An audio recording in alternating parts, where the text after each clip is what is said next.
It is really strange how literally I can't turn this thing off to post because quicker than I can post a bunch of weird fucking stories happen. This is getting dangerous, and I'm suffering from an illness which, among other things, caused spores to burrow into all of my follicles and including in my orifices. And I remember, I think, either freshman or sophomore year at UC Davis, the sensation of them burrowing into my ear canals, literally, tingling, itching, and burrowing inside of your motherfucking ears, corresponded, strangely enough, to my first real symptoms of out-and-out schizophrenia instead of just being an eccentric creative person with weird spiritual shit. Because I really, literally, remember standing outside the, that government building for the school. I'm farting. And like tuning in a radio station with a man and woman arguing, and it's getting louder and louder. My brain's just, and I'm like, fuck. Tonight I was over on 18th Street where I should never park again. It was very dangerous there today. A guy I know who probably either sells something illicit or runs numbers or both or whatever was saying some guy should be shot outside my vehicle. I can't even see if that's shot straight. And then a guy goes by and people stare at me all the time. I feel it like a physical attack. It's so unpleasant. He's outside my vehicle staring at me, and as he stumbles by, I go, wow, man, come on. Please don't be out there staring at me. Get a life. He punches this window pretty hard. He started to punch it for real like he was going to break it and then went, oh, wow, that'll hurt my hand and I'll get my ass beat. I look in that mirror right there. I see him waddling his little ass away with a backpack and like baggy pants, and he couldn't even walk. And I got out and I went, really? Are you serious? And after a long beat, I said, have you ever met anyone with a weapon? Because in that situation, you would be killed possibly. Don't fucking do that. That's bullshit. I literally was not threatening him. I could have caught him and beat his ass easy. Easy. I didn't want to, but this is dangerous and I need to stop it. At some point after I started experiencing weird shit, a lot of this shit was real, but the auditory stuff was the thing fucking with my head.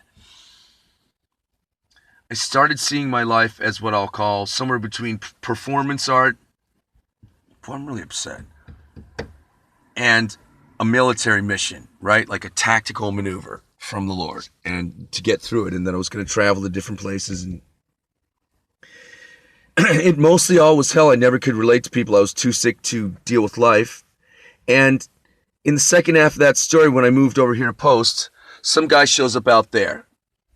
And he's literally like, kind of just like being real sketchy. I mean, he comes over to here and he's like this and talking to himself and just almost looking like a super tweaker to me. He's just like, and he pulls out literally a knife and he's like this, and he pulls it out. He like flashed it like his badge. And then at some point, he looked over at me over there, and I'm looking at him like whatever. Come on, dude. What's up? I've had a weird life. I've had a bad run, day, whatever. Guy freaked out on me over there. Can you please? And no matter how much. And so finally he engages me, right? And he comes over to like right here. Now, here's the part of the story that gets a little weird, because a lot of people just be like, no, sorry.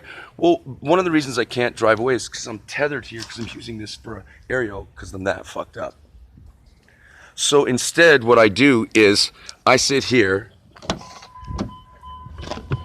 and I go, oh, here, you need a lighter? Here, let me roll this down just this much and pass it to you through here.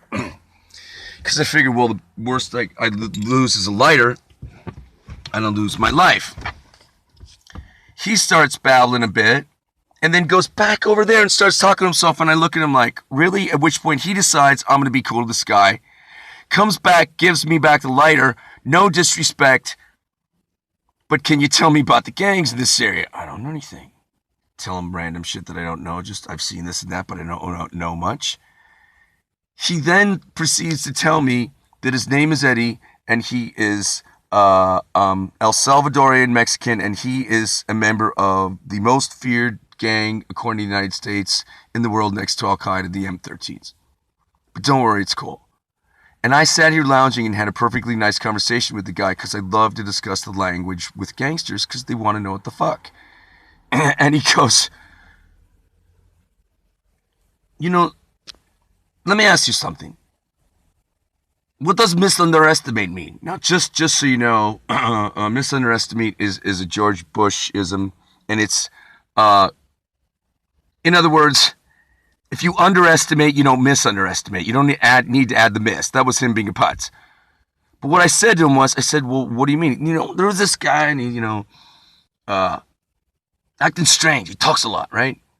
What do they mean, misunderestimate? Right? And so I go, well, it's a bar. So if you misunderestimate strength, but you might misunderestimate stupidity. See, and he goes, oh.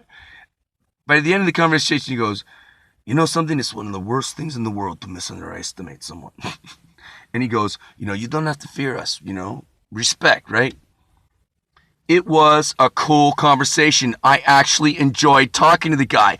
By the end of the conversation, I'm going, well, this guy down there hit me, and gee, Eddie, maybe you could help me. Big new brother told him I used to run weed in Tucson, and then when you deal with those guys in a straight way, that you're cool. And it's true. I in order to sell weed in Arizona back in the day, you literally had to deal with some of the scariest motherfuckers ever, but they would just be like, are you cool? Are you straight? Yeah, okay, good. Here's a business deal. We're good.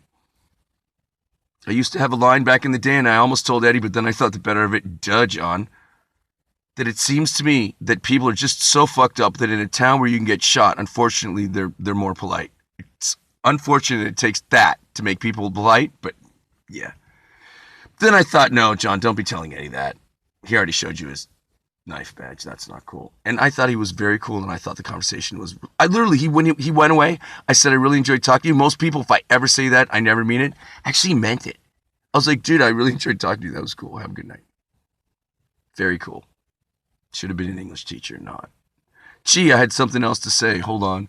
Oh, just that this thing is real and it tortures you, and that one symptom of the burrowing and shit is real. So that's the sci-fi portion that's in physical reality. Then there's this other thing called it's making you insane, because it's a relative of the zombie ant organism, cordyceps, that literally, in a laboratory test, God, this is comedy. None of it. I need to stop seeing my life as a performance art military maneuver. In a study, they took 4 species of ants. One, it co-evolved to zombify. The other 3, it doesn't know how to do it. It tried, though. It fucked with their brain chemistry. Fucked with our brain chemistry. I am those other 3 ants. I'm one of those other 3 ants. People just kill themselves from this shit. It just tortures you to death and feeds off you and bears its young of your flesh, and they burrow back in you until you possibly kill yourself. One guy jumped from a balloon. One guy kept showering and couldn't get it off him and just killed himself. I remember how it's fucked up. I need to stop living like this. This is stupid. It's nice to meet you, Eddie. Have a good night. Peace.